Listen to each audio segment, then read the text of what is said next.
में हम बात करने वाले हैं फेसबुक एड्स टारगेटिंग के बारे में। फेसबुक एड्स टारगेटिंग क्या होता है, उसके कितने टाइप्स होते हैं, उसकी कॉल ऑडियंसेस कैसे हैं, हम किन ऑडियंस को टारगेट करते हैं, किस तरह से सर्च करते हैं, सब कुछ इस वीडियो में हम डिटेल में बात करेंगे। प्लस एंड में मैं आपको अपना फेसबुक एड्स ऑडियंस रिसर्च का टेम्पलेट भी दूंगा बिल्कुल फ्री में। तो इसलिए इस लेसन को कम्प्लीटली वॉच करना है आपने, ताकि कोई भी अहम पॉइंट आपसे मिस ना हो। तो सबसे पहली चीज़ हम बात करते हैं कि फेसबुक एड्स टारगेटिंग असल में होती क्या है। देखिए, आपने कोई भी प्रोडक्ट है या सर्विस है, किसी न किसी को सेल करना है, तो जिससे आपने सेल करना है वो आपकी टारगेट ऑडियंस है, ठीक है।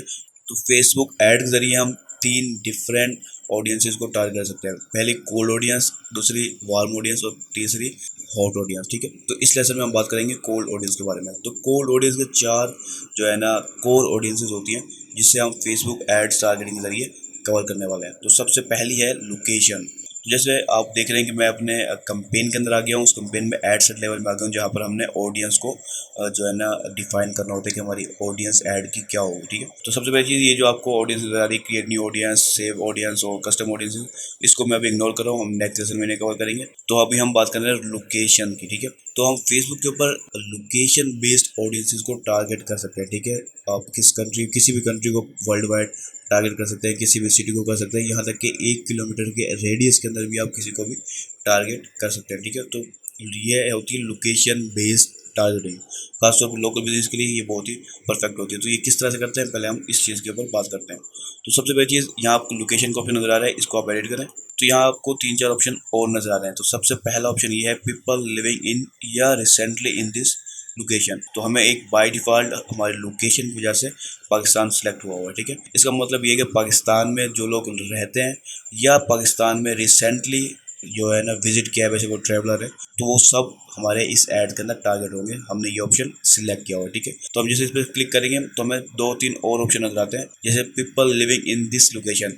अगर मैं इसे सिलेक्ट करता हूँ तो जो रिसेंटली लोकेशन है, वैसे वो ट्रैवलर है, उसको ऐड नहीं दिखाएगा। जिसका परमानेंट लोकेशन पाकिस्तान की होगी उससे ही ऐड शो होगा। उसके बाद people recently in this location, तो सिर्फ उन लोगों को दिखाएगा जो पाकिस्तान में परमानेंट लोकेशन तो नहीं है, लेकिन रिसेंटली पाकिस्तान को विजिट करके गए हैं, ठीक है। वो ट्रैवलर हो सकते हैं। उसके बाद people travelling in this location, और उसमें आगे लिखा हुआ है 125 मील या 200 किलोमीटर के एरिया को अगर उन्होंने विजिट करके गया है, तो उन्हें वो समझेंगे कि ये ट्रैवलर है। वैसे इसके अंदर भी ट्रैवलर का ऑप्शन है, और ये भी ट्रैवलर को ही स्पेसिफिक कर रहा है। तो इन चारों ऑप्शन में से हमें डिसाइड करना होता है कि हम अपने जो एड शो करना चाह रहे हैं वो असल में किसको शो करना चाह रहे हैं, ठीक है।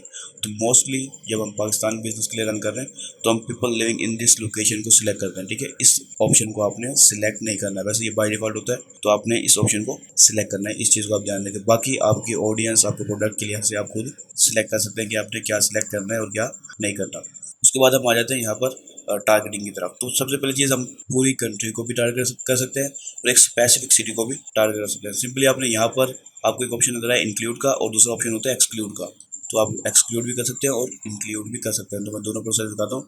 यहाँ ब्राउज में जाएंगे तो आपको कंट्रीज, रीजन और सेव लोकेशन नजर आ रही है, लेकिन आप सिंपली सर्च करें जिस सिटी में भी, जिस एरिया को भी आप टारगेट करना चाहते हैं। मिसाल के तौर पर मैं लिखता हूँ कराची, लेकिन कराची की सिटी भी आ गई। यहाँ पर कुछ सिटी का ऑप्शन नजर आ रहा है, कराची सिंध सिटी, उसके बाद कराची, ये रीजन वाइज भी दिखा रहा है। अच्छा, ये पाकिस्तान नहीं है, पाकिस्तान से बाहर के किर्गिस्तान का है। उसके बाद कराची, ये रशिया में दिखा रहा है, और मुख्तलिफ सिटीज़ दिखा रहा है मुख्तलिफ कंट्रीज़ की, ठीक है। तो पाकिस्तान का हमें सिलेक्ट करना है, तो हम पाकिस्तान को सिलेक्ट करेंगे, ठीक है। तो अब देखिए, पाकिस्तान की बजाय सिर्फ कराची, वो भी 40 किलोमीटर के एरिया को, रेडियस को उसने कवर किया, ठीक है। अब मैंने अगर 1 किलोमीटर की रेडियस को कवर करना है तो मैं इसे सिलेक्ट करूंगा और यहाँ से मैं इसको कम कर दूंगा, ठीक है। तो ये देखिए, यहाँ पर तकरीबन 17 किलोमीटर तक आया हुआ है। तो ये 17 किलोमीटर के एरिया पे आया हुआ है, लेकिन मैं इसे 1 किलोमीटर के एरिया तक भी लेके जा सकता हूँ, लेकिन उसका तरीका जो है ना थोड़ा सा डिफरेंट है, वो मैं आपको आगे भी थोड़ी देर में बताता हूँ। तो देखिए, ये मैंने एक स्पेसिफिक सिटी को टारगेट कर लिया। वैसे अगर मैं और ज़्यादा रेडियस की वजह सिर्फ सिटी रखना चाहूँ तो करंट सिटी ओनली कर दूँ, तो कराची की मुकम्मल जो लोकेशन है उसको रखेगा, रेडियस को हटा देगा, ठीक है। वो आपके ऊपर है कि आप जो भी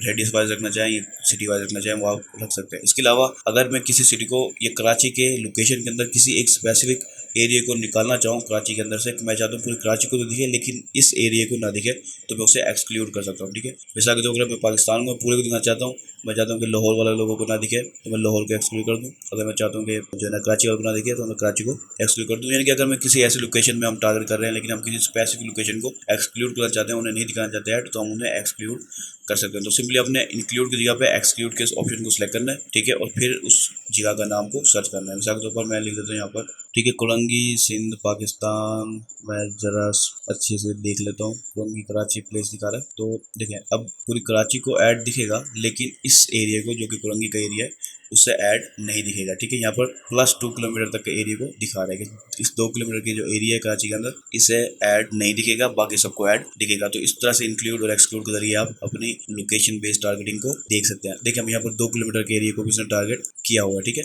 तो अब मैं आ जाता हूँ कि हमने 1 किलोमीटर के एरिया को कैसे टारगेट करना है। तो सिंपली सबसे पहले आप यहाँ पर इंक्लूड को सिलेक्ट कर लें। इस चीज़ का ध्यान रखें कि इंक्लूड सिलेक्ट हो। फिर बेशक आप किसी भी लोकल बिजनेस के लिए कर रहे हैं, जैसे कैफ़े वगैरह, और आप चाहते हैं कि उसके बिल्कुल आसपास के जो लोग हैं उन्हीं को ऐड दिखे, तो आप सिंपली यहाँ पर ड्रॉप पिन का ऑप्शन है, इस पर क्लिक करें और इसके उस जगह पर जहाँ भी एड्रेस है, लोकेशन है, उस पर रख दें। ठीक है, अब जैसे इसे रखेंगे तो फिर आपको एक स्पेसिफिक ऑडियंस बन जाएगी। ठीक है, उस स्पेसिफिक ऑडियंस को आप 1 किलोमीटर तक भी लेके जा सकते हैं, लेकिन मैं कभी भी रिकमेंड नहीं करूँगा कि आप इतनी छोटी एरिया को टारगेट करें, क्योंकि इसकी जो इंटरेस्ट होगा यानी कि ऑडियंस का जो साइज़ होगा वो बहुत कम होगा। ठीक है, फेसबुक आपका ऐड रन ही नहीं करेगा, तो आप थोड़ा सा बड़ा साइज़ रखें ताकि आपका ऐड एटलीस्ट रन हो सके। ठीक है, ये थी लोकेशन बेस्ड टारगेटिंग, कि हम कंट्री वाइज भी कर सकते हैं, सिटी वाइज भी कर सकते हैं, रेडियस वाइज भी कर सकते हैं। जिस अंदाज में भी हम ऐड रन करना चाहें फेसबुक ऐड लोकेशन वाइज, वो हम कर सकते हैं। ठीक है, अब इसके अंदर एक और ऑप्शन होता है कि लोग कुछ क्लाइंट होते हैं कि वो वर्ल्ड वाइड ऐड रन करना चाहते हैं, तो आपने सिंपली वर्ल्ड वाइड का लफ्ज़ ही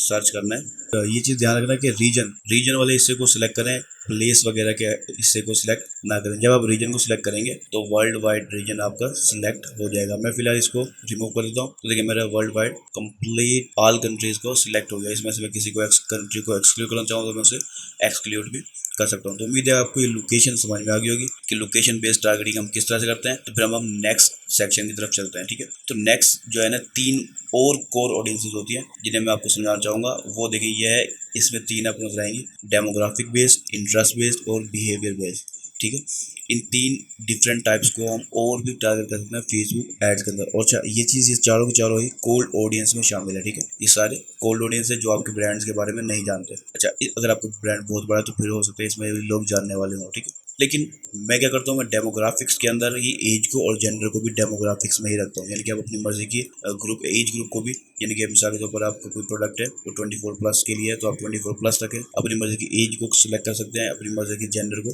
जो है ना स्पेसिफिक जेंडर को टारगेट कर सकते हैं। ये भी मैं डेमोग्राफिक्स में ही लिखता हूँ कि डेमोग्राफिक ही है। लेकिन अब हम बात करते हैं कि फेसबुक एड टारगेटिंग के अंदर हम डेमोग्राफिकली किस तरह से टारगेट करते हैं फेसबुक एड्स के अंदर ऑडियंस को। ठीक है, तो सबसे पहली चीज़ डेमोग्राफिक के अंदर हम आते हैं। तो डेमोग्राफिक के अंदर आप education based, financial based, life events के ज़रिए, पेरेंट्स के ज़रिए, पेरेंट्स के क्या यानी कि रिलेशनशिप क्या है, इंगेज हैं या मैरिड हैं, अगर मैरिड हैं तो उनके जो है ना चिल्ड्रन है या नहीं है, कितने साल के, सब कुछ आप डेमोग्राफिक के अंदर जो है ना टारगेट कर सकते हैं। मिसाल के तौर पर एजुकेशन के अंदर आप देख रहे हैं field of study, schools, universities, under grade years. ठीक है, एजुकेशन लेवल में आएंगे तो हाई स्कूल लेवल के भी ट्राई कर सकते हैं, यूनिवर्सिटी लेवल को भी, और डिफरेंट मास्टर डिग्री तक की इन्होंने एजुकेशन लेवल दिखाया हुआ है। ठीक है, तो अब आप किसी भी डेमोग्राफी के ज़रिए एजुकेशन वाइज, ठीक है, या फिर आप फाइनेंशियल के ज़रिए कि इनकम कितनी है। अच्छा, ये चीज़ ध्यान रखनी है कि हाउस होल्ड इनकम आप टारगेट तो कर सकते हैं, फिलहाल जो है सिर्फ यूएस ऑडियंस के लिए। ठीक है, आउटसाइड यूएस किसी भी और किसी भी कंट्री के ऊपर ये अप्लाई नहीं होगा। ठीक है, ना पाकिस्तान ना ही किसी और, सिर्फ यूएस है। अच्छा, इसके अलावा लाइफ इवेंट्स के बेस पर एनिवर्सरी या away from home, away from down और डिफरेंट टाइप की डेमोग्राफिक्स हैं जिनको आप वन बाय वन एक्सप्लोर करें कि आप किन किन डेमोग्राफिक्स से आपका पाला पड़ने वाला है। जाहिर सी बात है कि हो सकता है आपकी ऑडियंस डिफरेंट हो, प्रोडक्ट डिफरेंट हो आपके क्लाइंट का या आपका, तो उसके बेस पर आपने देखना है कि डेमोग्राफिक कौन सी फिट बैठती है। अगर मैं एग्जांपल के तौर पर आपको बताना चाहूँ कि डेमोग्राफिक को हम किस तरह से टारगेट करते हैं, तो वो मैं आपको बताता हूँ। देखिए, सबसे पहली चीज़, पहले हमें पता हो कि हमारा प्रोडक्ट क्या है। तो मिसाल के तौर पर हमारा प्रोडक्ट है किसी वुमन के लिए, ठीक है, किसी मैरिड वुमन के लिए। मिसाल के तौर पर आपने जो है ना किसी बेबी प्रोडक्ट को सेल करना है जो कि न्यू बॉर्न बेबीज़ के लिए। ठीक है, मिसाल के तौर पर। ठीक है, तो हम क्या कर सकते हैं, हम डायरेक्ट इस डेमोग्राफिक में आएंगे और यहाँ देखेंगे आपके यहाँ पर पेरेंट्स का ऑप्शन है। ठीक है, अब पेरेंट्स के अंदर आल पेरेंट्स का ऑप्शन है। आप देखें यहाँ न्यू पेरेंट्स जिनके बेबीज जो है 0 से लेकर 12 मंथ के, 12 महीने के हैं। ठीक है, उनको आप टारगेट कर सकते हैं। ठीक है, 1 साल से 2 साल के बच्चे हैं जिनके, उनको टारगेट कर सकते हैं, और डिफरेंट एजेस उन्होंने दी हुई है। ठीक है, तो इस लेवल तक आप फेसबुक एड्स की डेमोग्राफी के जरिए टारगेटिंग कर सकते हैं। ठीक है, तो यहाँ बहुत सारी ऑडियंस है, मैं वन बाय वन आपको नहीं बता सकता। तो आप क्या करें, सिंपली एक्सप्लोर करें डेमोग्राफी के अंदर कितनी टाइप्स की ऑडियंसेस हैं जिन्हें आप टारगेट कर सकते हैं। तो जितने ज़्यादा आपको मालूम होंगी उतना ही आपके लिए बेस्ट होगा। अब हम बात करते हैं कि हम फेसबुक एड्स में इंटरेस्ट बेस किस तरह से टारगेटिंग करते हैं। तो सबसे पहली चीज़ हम ये जानते हैं कि फेसबुक किस तरह से ये डिटरमाइन करता है कि आपका इंटरेस्ट किस चीज़ में है, ठीक है। तो फेसबुक देखता है कि आपने किन पेजों को लाइक किया हुआ है, किन पोस्टों को पर आप लाइक करते हो, कमेंट करते हो या शेयर करते हो, या किस टाइप की पोस्ट आपके फ्रेंड्स करते हैं, जैसे आप टैग वगैरह कर देते हैं मिसाल के तौर पर, या वो आपको टैग कर देते हैं। तो मुख्तलिफ इन एक्टिविटीज़ को देखते हुए फेसबुक अंदाज़ा लगाता है कि आप इस इंटरेस्ट के अंदर इंटरेस्टेड हो, ठीक है, इस ऑडियंस के अंदर आप इंटरेस्टेड हो, ठीक है। तो फेसबुक का यानी कि ये एक फार्मूला है या एल्गोरिथम है डिटरमाइन करने के लिए कि आपका इंटरेस्ट किस चीज़ में है। तो अब बात ये होती है कि मोस्टली जब न्यू आप बिजनेस लॉन्च कर रहे हैं या कोई भी आपको कस्टमर लॉन्च कर रहे हैं तो उसे पता नहीं होता कि ऑडियंस आपकी क्या है, ठीक है, यहाँ तक कि डेमोग्राफिक का भी पता नहीं होता। तो हम क्या करते हैं कि हम पहले इंटरेस्ट बेस लगाते हैं और फिर डाटा को एनालाइज करके अपनी ऑडियंस को एक्सपेंड कर जाते हैं। तो सबसे पहली चीज़ हम बात करते हैं कि इंटरेस्ट बेस्ड हम किस तरह से ऑडियंस को यानी कि ऐड को रन करते हैं। यहाँ पर सबसे पहली चीज़ आप देख लें कि यहाँ पर आप वन बाय वन सबको एक्सप्लोर कर सकते हैं, लेकिन इंटरेस्ट के अंदर बहुत ज़्यादा इंटरेस्ट है, एडिशनल इंटरेस्ट है जिन्हें आप यहाँ पर आप फाइंड नहीं कर पाएंगे, ठीक है। तो हमें क्या करते हैं कि हम सिंपली उसे सर्च करते हैं, ठीक है। जो भी हमारा ऑडियंस है प्रोडक्ट है, हम सिंपली यहाँ पर उसे सर्च करेंगे और इंटरेस्ट बेस्ड ऑडियंस को हम निकाल के ले आएंगे, ठीक है। तो मिसाल के तौर पर हमारे कोई प्रोडक्ट है पाकिस्तानी लिहाज से हम बात करें तो चप्पल एक हमारा प्रोडक्ट एक एग्जाम्पल के तौर पर हम ले लेते हैं। तो अब यहाँ पर वो चप्पल नहीं आ रही, जाहिर सी बात है कि पाकिस्तानी बेस है तो इतनी ज़्यादा ऑडियंस नहीं होगी। तो चप्पल क्योंकि शूज़ होता है तो मैं शूज़ के हिसाब से देख लेता हूँ। अब यहाँ देखिए, यहाँ पर आपको बहुत सारी ऑडियंस नज़र आ रही है और मोस्टली यहाँ पर लिखा हुआ भी हुआ है कि ये इंटरेस्ट बेस्ड ऑडियंस है, ठीक है। जो लोग शूज़ में इंटरेस्टेड है, यानी कि उन्होंने किसी ना किसी पेज को, अब यहाँ पर आपको एक छोटी सी डिस्क्रिप्शन का बॉक्स में जा रहा है, वो किसी ना किसी पेज को उन्होंने लाइक किया है या इस तरह की कोई और एक्टिविटी की है जिससे फेसबुक को अंदाजा हो रहा है कि वो लोग शूज़ में इंटरेस्टेड है, ठीक है। लेकिन ये ऑडियंस बहुत बड़ी होगी, इसलिए हम इसे कोल्ड ऑडियंस में रखते हैं कि एक तो ऑडियंस का साइज़ बहुत बड़ा होगा और प्लस वो लोग ज़्यादा हमारे ब्रांड के बारे में जानते ही नहीं होंगे, हम उसके लिए उनके लिए टोटली स्ट्रेंजर होंगे, ठीक है। तो यहाँ पर जैसे मैंने लिखा, आपने सिंपली शूज़ लिखा है। अब कोई भी आप ऑडियंस हो, आप जिसे इंटरेस्ट बेस्ड टारगेटिंग करना चाहते हैं, आप वो सिर्फ सिंपली लिखें, उनसे मिलती जुलती सिमिलर या फिर एग्जैक्ट आप यहाँ पर लिख सकते हैं, ठीक है। जैसे अगर मैंने शूज़ लिखा था, हम किसी और चीज़ को भी सर्च कर सकते हैं। मिसाल के तौर पर जैसे हम अभी बेबी प्रोडक्ट्स के बारे में बोल रहे थे, हम तो देखते हैं कि हमारे लिए, अब मैंने अभी प्रोडक्ट लिखा तो यहाँ पर देखिए डायपर बैग, नैपी और वगैरह वगैरह के इंटरेस्ट बेस्ड ऑडियंस हमें मिल गई। इसके अंदर हमें डेमोग्राफिक बेस्ड ऑडियंस भी मिल सकती है, बिहेवियर बेस्ड ऑडियंस भी मिल सकती है, ठीक है। तो हम तीनों बेस्ड ऑडियंस को यहाँ से सर्च करके भी ले सकते हैं अगर हमें उनका कीवर्ड्स वगैरह पता हो कि हमारी ऑडियंस असल में है क्या। अगर आपको पता ही नहीं है तो आप सिंपली थोड़ा सा ब्राउज करें और कुछ अंदाज़ा लगाएं, उसके बाद आप वो आगे सर्चिंग करें और आप आगे जाके इनको देख सकते हैं। तो सबसे पहली चीज़, जैसे हमने डेमोग्राफिक के बारे में बात की, फिर इंटरेस्ट, और अब हम बात करते हैं फेसबुक एड्स के अंदर हम बिहेवियर के बेस पर किस तरह से टारगेटिंग करते हैं। तो असल में बिहेवियर क्या होता है कि अब एक तो आपको इंटरेस्ट है कि आप लाइक वगैरह कर रहे हैं, ठीक है, लेकिन एक बिहेवियर है जो आप कॉन्टिन्यूसली कर रहे हैं। मिसाल के तौर पर आप किसी ऐड को फेसबुक को देखते हैं, उसकी शॉप नाम बटन पे शॉप क्लिक करते हैं और जाके परचेज करते हैं, अभी मोस्टली आप कर रहे हैं, तो ये आपका बिहेवियर बन गया, ठीक है। तो फेसबुक इस चीज़ को नोट कर लेगा कि ये पर्सन ऑनलाइन बाय करने में जो है ना कुछ हद तक बिहेवियर जो है ना रखता है, ठीक है। तो आपको वो बिहेवियर में डाल देगा। तो यहाँ पर आपको मुख्तलिफ टाइप के बिहेवियर मिलते हैं, परचेज़ के बिहेवियर भी मिलते हैं और इसके अलावा भी मिलते हैं। मिसाल के तौर पर एनिवर्सरी के लिहाज से बिहेवियर मिलते हैं, कंज्यूमर क्लासिफिकेशन के लिहाज से मिलते हैं, ठीक है, डिजिटल एक्टिविटीज़ के लिहाज से बिहेवियर है, प्लस परचेज बिहेवियर भी है जिसे हम इंगेज शॉपर कहते हैं और मोस्टली ज़्यादातर लोग इसे भी टारगेटिंग कर रहे होते हैं, ठीक है। इसके अलावा आपका ट्रैवल की बिहेवियर को भी उसने देखा हुआ है कि आपकी ट्रैवलिंग बिहेवियर क्या है, आप मोस्टली अपने सिटी में रहते हैं या ट्रैवल करते रहते हैं, तो लोकेशन वो इस चीज़ को ध्यान रखते हैं। इसके अलावा और भी बहुत सारे हैं जो मैं अब हर एक को गिन गिन के नहीं बता सकता, लेकिन कुछ इंपॉर्टेंट चीज़ें हैं जो मैं आपको बता देता हूँ। जैसे परचेज बिहेवियर, ये काफ़ी ज़्यादा यूज़ होता है। इसके अलावा एक्सपेर्ट्स, ये बहुत ज़्यादा यूज़ होता है। ये एक्सपर्ट्स असल में क्या है, ऐसे लोग जो हैं तो पाकिस्तानी लेकिन पाकिस्तान से बाहर काम कर रहे हैं, ठीक है। तो मोस्टली रियल स्टेट के जो पर्सन होते हैं वो इस टाइप के ऑडियंस के लिए भाग रहे होते हैं, यानी कि वो चाहते हैं कि ओवरसीज़ पाकिस्तानियों को हम टारगेट करें, तो ये बिहेवियर उनके लिए ज़बरदस्त अपॉर्चुनिटी होती है। तो आपने क्या करना है, आपने इन सबको वन बाय वन जो है ना एक्सप्लोर करना है कि कौन सी ऑडियंस क्या है असल में, ठीक है। तो क्योंकि ये हज़ारों में होंगी, मैं आपको इस एक वीडियो में हज़ारों की ऑडियंस के बारे में नहीं बता सकता, तो मैं सिर्फ आपको उनकी टाइप्स के बारे में बता रहा हूँ कि हम लोकेशन वाइज टारगेट कर सकते हैं, हम बिहेवियर वाइज कर सकते हैं, हम इंटरेस्ट वाइज कर सकते हैं, हम डेमोग्राफिक वाइज कर सकते हैं। तो ये 4 कोर ऑडियंसेस हैं जिनको हम कोल्ड ऑडियंस के अंदर रखते हुए टारगेटिंग करते हैं, ठीक है। अच्छा, अब ये तीनों चीज़ों के बारे में हमने बात कर ली, लेकिन अब हम बात करते हैं कि अगर हम किसी ऑडियंस के लिए टारगेटिंग कर रहे हैं, यानी कि किसी भी कंपनी के लिए, तो हमें ज़ाहिर सी बात ज़्यादा से ज़्यादा ऑडियंस रिसर्च करनी होती है, ठीक है। तो ऑडियंस रिसर्च मोस्टली यही टूल मैं रिकमेंड करूँगा कि आप खुद मैनुअली रिसर्च करें। कुछ पेड टूल भी होते हैं, लेकिन आप इसी को रखें। मिसाल के तौर पर अब मैंने शूज़ को पहले सिलेक्ट किया तो मैंने शूज़ ही मेरे जहन में सिर्फ एक शूज़ है कि मुझे अब आगे नहीं पता कि और किस टाइप की ऑडियंसेस हो सकती हैं, तो मैंने शूज़ को रखा। ठीक है, अब यही ऑडियंस मुझे पता थी। ठीक है, तो अब मैं क्या करूँगा, यहाँ सजेशन का आपको ऑप्शन नज़र आ रहा है। ठीक है, इस सजेशन के ऊपर आपने क्लिक कर देना है। सजेशन में क्लिक करेंगे तो इसकी बुनियाद पर आपको उससे मिलते जुलते सारी ऑडियंसेस नज़र आ जाएंगी। अब आप क्या करें, वन बाय वन सारी ऑडियंसेस जो आपके प्रोडक्ट के यानी कि बिल्कुल परफेक्ट है या सिमिलर है उन सबको आप सेलेक्ट कर लें। मिसाल के तौर पर शूज से रिलेटेड फुटवेयर होता है। ठीक है, सैंडल होता है, slip on shoe, slipper, boot, और जितने भी ऑडियंसेस हैं मैं सारों को यहाँ पर डालता जाऊँगा। डालने के बाद मैं एक शीट के ऊपर से ओपन करूँगा और वहाँ पर सेव करते जाऊँगा।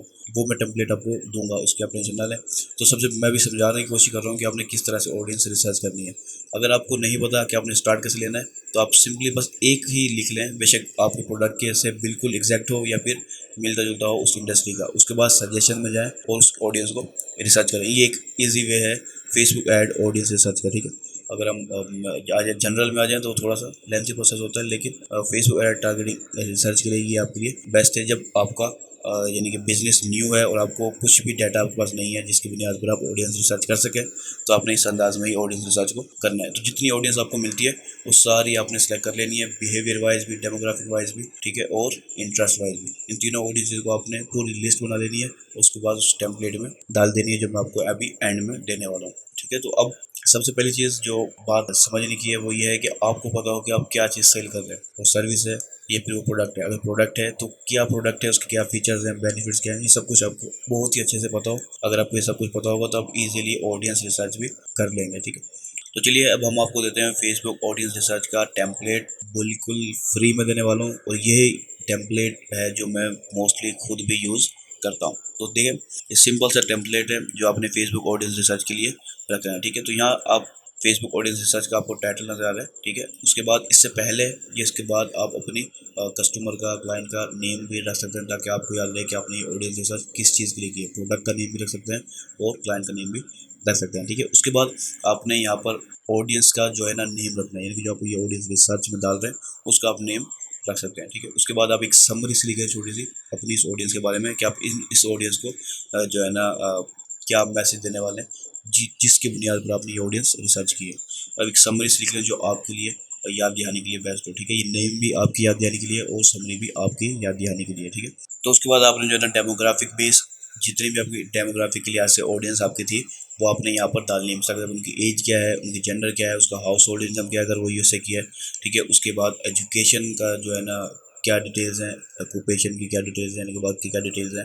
ठीक है, इसके अलावा जो है अगर वो पेरेंट्स के लिहाज से या इंगेजिंग के लिहाज से कोई भी डेमोग्राफिक इंटरेस्ट बनता है, डेमोग्राफिक ऑडियंस बनती है, वो आपने यहाँ पर एक हेडिंग बना के उसको डाल देना है। उसके बाद आपने लोकेशन लिखना है कि आपने टारगेटिंग लोकेशन असल में क्या है। ठीक है, बेशक वो एक कंट्री है या 10 कंट्री है वो आपने यहाँ पर मेंशन करनी है। ये सब कुछ आपके क्लाइंट ही आपको बताएगा। ठीक है, वो आपने पूछना है ये वाली खास लोकेशन वाली, बाकी चीज़ें आपको खुद करनी पड़ेगी। अगर आपको क्लाइंट को पता है तो आप उनसे भी पूछ सकते हैं। अच्छा, उसके बाद आपने इंटरेस्ट जितने भी आपने इंटरेस्ट बेस्ड ऑडियंस को टारगेट किया है, इनके रिसर्च किया है, जैसे मैंने आपको अभी थोड़ी देर पहले रिसर्च करके बताया, वो आपने सारी रिसर्च ऑडियंस को यहाँ पर इंटरेस्ट में डाल देना है। उसके बाद बिहेवियर को भी डाल देना है। ठीक है, तो अब आपको क्या है, आपको एक ऑडियंस पता होगी। ठीक है, कि उसका डेमोग्राफिक्स क्या है, उसकी लोकेशन क्या है, इंटरेस्ट क्या है और बिहेवियर क्या है। ठीक है, तो ये जो आप एक तरीका है वो आपको मदद करेगा कि आपने एड्स कैंपेन या एड सेट किस तरह से बनाने और कितने बनाने। तो ये सब कुछ आपको इस ऑडियंस रिसर्च के टेम्पलेट के ज़रिए या इस फाइल के ज़रिए आपको पता चल जाएगा। ये एक सिंपल सा, यहाँ पर आपने एक पिक्चर लगा देनी है। एक चीज़ मैं जो भूल रहा था, यहाँ पर आपने एक पिक्चर लगानी है अपने ऑडियंस के लिहाज से। ठीक है, यानी कि ये एक विजुअल सा मतलब आपको ना इफेक्ट देगी जो आपको पिक्चर याद दिहानी करवाएगी कि इसकी एज क्या है। यानी कि अगर एज 65 प्लस ऑडियंस तो यहाँ पर कोई बूढ़ा पर्सन की तस्वीर लगा सकते हैं, वैसे वो फीमेल है या मेल है। ठीक है, इसके लिहाज से मेल, अगर सिर्फ मेल है तो मेल की लगा दें। तो यानी कि आपने एक ऐसी पिक्चर लगानी है जो आपकी ऑडियंस से कहीं ना कहीं रिलेट करती है। ठीक है, ये सिर्फ आपकी आसानी के लिए। ठीक है, ये ऑडियंस रिसर्च आपकी आसानी के लिए है। हो सकता है कि आपको कभी क्लाइंट के लिए भी देनी पड़े तो आप यही रिसर्च दे सकते हैं अपने क्लाइंट को भी। तो अब तक इस लेसन में हमने कवर किया कि कोल्ड ऑडियंस क्या होती है, ठीक है, उसकी कोर ऑडियंसेस कौन सी है, यानी कि हम लोकेशन और हम फेसबुक एड्स के अंदर किस अंदाज में अपने ऑडियंस को टारगेट कर सकते हैं। लोकेशन वाइज टारगेट कर सकते हैं, इंटरेस्ट वाइज कर सकते हैं, बिहेवियर वाइज कर सकते हैं और डेमोग्राफिक वाइज भी कर सकते हैं। और ये चारों कोर ऑडियंसेस हैं कोल्ड ऑडियंस की। ठीक है, कोल्ड ऑडियंस क्या होती है वो भी मैं आपको बता चुका हूँ। मैं आपको ये थोड़ा सा रिकैप कर रहा था कि ये सब कुछ आप हमने इस लेसन में कवर कर लिया है। लेकिन अब आपने क्या करना है, जैसे मैंने कहा कि फेसबुक ऑडियंस की जो रिसर्च है, ये एड्स टारगेटिंग की जो रिसर्च है जो हमने की है, ये बहुत ही ज़्यादा मैटर करती है आपके ऐड की जो है ना रिजल्ट्स के ऊपर। ठीक है, अगर आपकी ऑडियंस रिसर्च ख़राब है तो आपका ऐड का जो रिजल्ट है वो भी ख़राब हो जाएगा। ठीक है, बेशक आपकी क्रिएटिव जितनी भी अच्छी हो, लेकिन अगर ऑडियंस ही गलत है तो आपकी वो क्रिएटिव आपके काम नहीं आने वाली। आपका जितना भी प्रोडक्ट अच्छा है वो सब का सब जो है ना बेकार जाएगा और रिजल्ट बहुत ज़्यादा गंदे आएंगे। इसलिए आपने इसकी जितनी ज़्यादा हो सके आपने प्रैक्टिस करनी है। प्रैक्टिस करने के लिए क्या करना है, आपने कोई भी एग्जांपल बिजनेस आप ले लें, हमेशा तो अपने आसपास वाला कोई बिजनेस ले लें, ई कॉमर्स के अंदर मुख्तलिफ इंडस्ट्री ले लें, फैशन इंडस्ट्री ले लें, हेल्थ इंडस्ट्री ले लें, कोई भी ले लें। अपने पास 5, 10, 15 जितनी हो सके इंडस्ट्री कैटेगरी है और उनके लिहाज से आप समझें कि ये मेरा क्लाइंट है, उसके लिहाज से आप ऑडियंस रिसर्च करना शुरू कर दें।